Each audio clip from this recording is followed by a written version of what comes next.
Section 3.2 is properties of rational functions, and we kind of seen what a rational function was a little bit in section 3.1. It's a ratio of two polynomial functions is basically what it is. Remember, polynomial functions are noted for their characteristics of being smooth and continuous. So this would be a ratio of two smooth and continuous functions. The denominator cannot be the zero polynomial, because remember what happens when you divide by zero?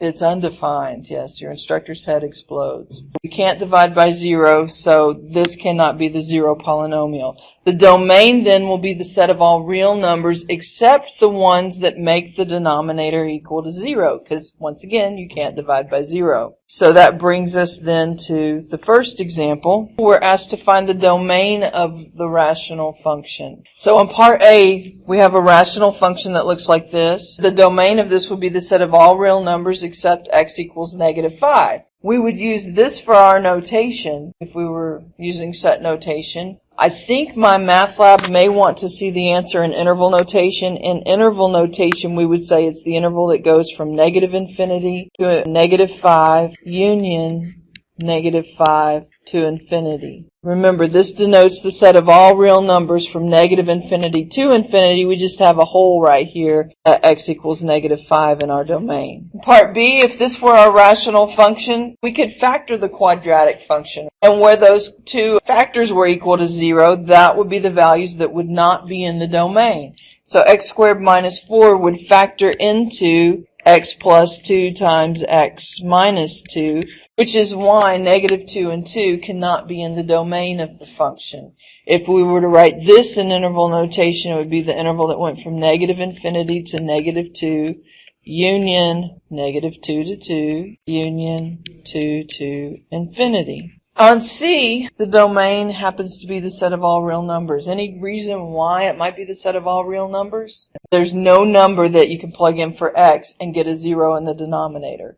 So the domain here would be all real numbers, because if you're going to square a number, it's going to be positive. Right? And if I'm adding one to a positive number, is it ever going to be 0? No. So the domain here then would be the set of all real numbers. If we were going to write that in interval notation, what would we use? -infinity to infinity. That represents the set of all real numbers. What happens with this function right here in part D is that you can factor the numerator into x plus 1 times x minus 1. And if we put that over the denominator of x minus 1, we see then that we have two factors that will cancel out right here. So what we say then is that this function r of x would be similar to another function that looks like this as long as x is not equal to 1. The reason being is because the original function was not defined at x equals 1. The original function had a factor that you could cancel out, but that's a space at which there was an indeterminate form. When x is equal to 1, this ratio ends up being 0 over 0.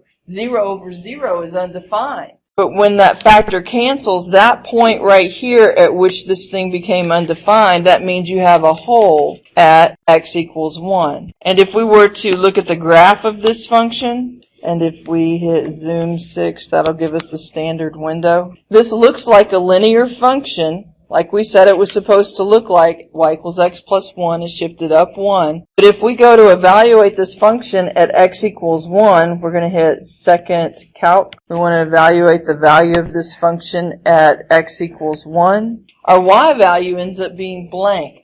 The reason being is because the function's not defined at that point where the original function was equal to 0 in the denominator. So that's how you end up with holes in graphs of rational functions. In example 1, I want us to find the domain of the following rational functions. What is the domain of this function right here in part A going to be? X cannot be equal to 4. Even though the numerator factors into x plus 2 and x minus 2, that doesn't matter to us, does it? No, it's only the denominator we're looking at whenever we're asked to find the domain. Alright, on B then, how do we determine what the domain of this function is? Factor the denominator. So this denominator right here will factor into x plus 6 and x plus 2. So the domain of this function, x cannot be equal to negative 6 and negative 2. If you were going to write that in interval notation, just for giggles, how would you write that? I meant that, yeah. X cannot be equal to negative 4. It depends on what my math lab asks for. If it asks you to write your answer in interval notation, you would do this. If it asks you to say what elements cannot be in the domain, what you need to do is when you log into my math lab, look at the instructions that are in blue type, typically below the box where you type in your answers. They'll tell you what form to use. C. What is the domain of this function right here? All real numbers. So I'm okay with you just writing all real numbers for that. This is the notation we would use for the set of all real numbers. It's the same thing as the interval from negative infinity to infinity. Yes, it's because x is squared. See, because we're adding something to something that's already positive, it's impossible to get a 0 in the denominator. The way you could solve this algebraically, if you're comfortable solving things algebraically, is you take the denominator, set it equal to 0 to find out what x cannot be. In the process of solving this, we're going to subtract 2 from both sides, and you end up with x squared equals negative 2, and that's no real solution. It's going to have an imaginary solution because you're going to take the square root of a negative, but there's no real solution. And because we're looking at the domain of the function in the real number system, we would see the domain would be all real numbers.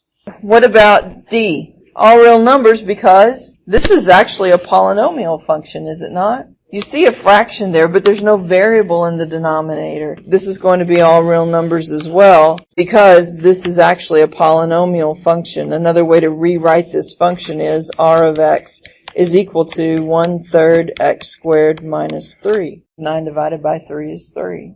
E. Even though the numerator factors, and you could cancel out that factor right there, you still cannot include negative 2 in the domain. What shape will we have on this graph at x equals negative 2? A hole in the graph. This will be a hole. So we would graph the linear function f of x equals x minus 2, and we would just have a hole in our graph at x equals negative 2. At all of the other points at which x is undefined in the domain, what shape would we have? We would have vertical asymptotes. Let's look at the graph of this function right here, y equals 1 over x squared. You can identify what the graph of any function looks like if you plot enough points, can you not? What can x not be equal to? X cannot be 0. So I can pick any other value for x that I want. So what if I say x is 1? If x is 1, what is y going to be? But if x is negative 1, what is y going to be? 1, because negative 1 squared is 1. What if x is 2? What will y be? 1/4. What if x is negative 2? What will y be? 1/4. Is there any value of x that will make this function negative? No. So it looks like this graph will be going this direction and will become asymptotic horizontally to the x-axis. Can I get closer to 0 than 1? Sure I can. What other number could I use? 1/2. If x is 1/2, what do I get for y? Let's look at this. We have 1 divided by 1/2 squared. First of all, let's square the 1/2. What do you get? So 1 over 1/4. Do y'all remember the rules for dividing fractions if they were complex fractions? You flip the bottom one and multiply, right? So that's going to be 1 times 4 over 1, and that's going to be 4. So that's where the 4 came from. So when x is 1/2, that's going to put us right here, halfway in between 0 and 1. Y is going to be 4. Guess what happens when x is negative 1/2? What do we get for y? Positive 4 as well. So if we were going to continue this graph, it looks like the graph would keep going up. So what we see is a horizontal asymptote. That's what we call this line right here that the function approaches but doesn't cross. It tells us our end behavior here. We have horizontal asymptotes at y equals 0, but the line y equals 0 is the x-axis. And we have a vertical asymptote at the line x equals 0, which happens to be the y-axis. What else could we observe about this function? Is there any symmetry with this function? It's symmetric about what axis? It's symmetric about the y-axis. Does that mean anything to us? It's an even function. So just by plotting a few points here, we were able to come up with some great information, including a picture. This happens to be the graph of the parent function y equals 1 over x squared. And we're going to use this parent function and the concept of transformations in order to graph this function. This graph right here is the parent function of this function. Looking at this function then, we see what kind of transformations. Is there a horizontal shift? Yes, there is. So there's a horizontal shift. This graph is going to take the parent function and it's going to shift everything to the right. How many? And then it's going to shift everything according to the vertical shift, and that is down 1. So what we do then is we take each one of these points here that we've identified and we shift them first to the right 2, so that means that this asymptote gets shifted to the right 2, and then slide everything, not down 1, up 1. So our horizontal and our vertical asymptotes move and put us at these points right here. So we can use transformations in order to sketch any graph. Let's look at example 2. We want to graph the following functions using transformations. The first thing I want you to do is identify what the parent function is. This is one you should have learned in college algebra. If you don't remember it, I'll help you out. Y equals 1 over x. Do you remember what the graph of this function looks like? There's asymptotes at the x-axis and the y-axis, and the basic shape looks like this. This is the graph of the parent function. You can get it by plotting points. You know that x can't be 0, so you have a vertical asymptote at x equals 0, which is the y-axis. And we're going to learn a little later that y can't be equal to 0, because if the numerator of the fraction is a constant, there's no way the value of that fraction will be 0. But we can get really, really close.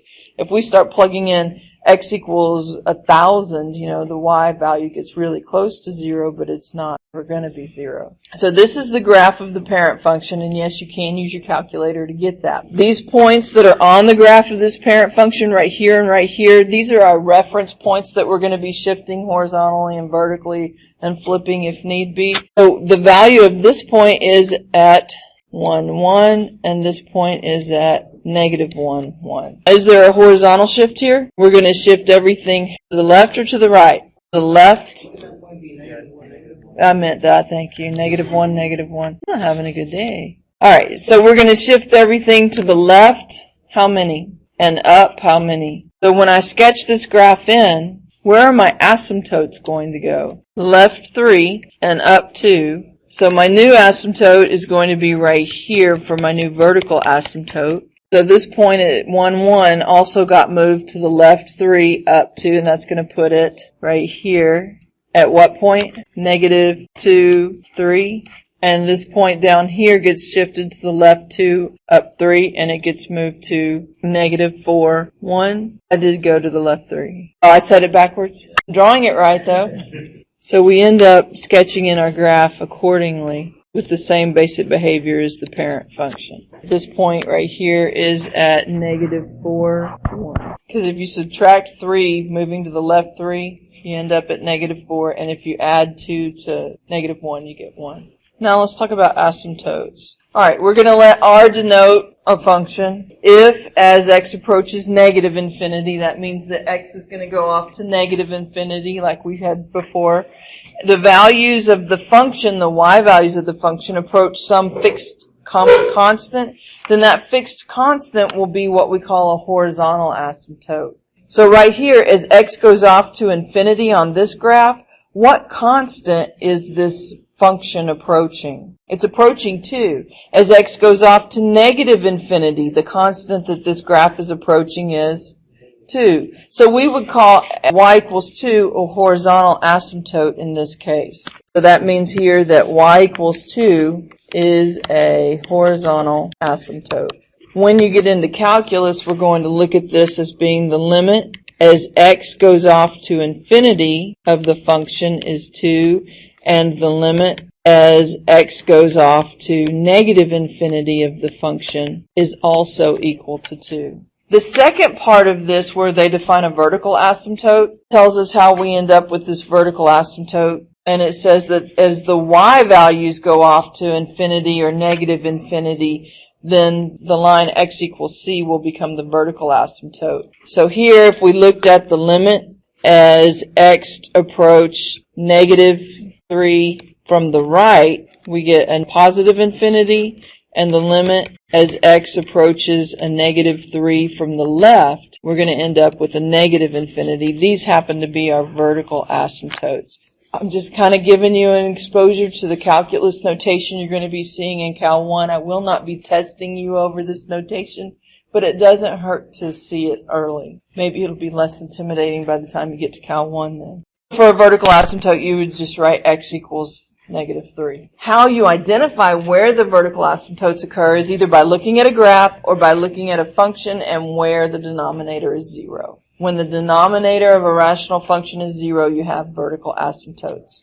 But we look at end behavior to see what's going on with horizontal asymptotes. And then the vertical asymptotes, we look at the y values to see if they're going off to infinity or negative infinity. And here's 4 different cases with asymptotes. The next type of asymptote we're going to look at is called an oblique asymptote.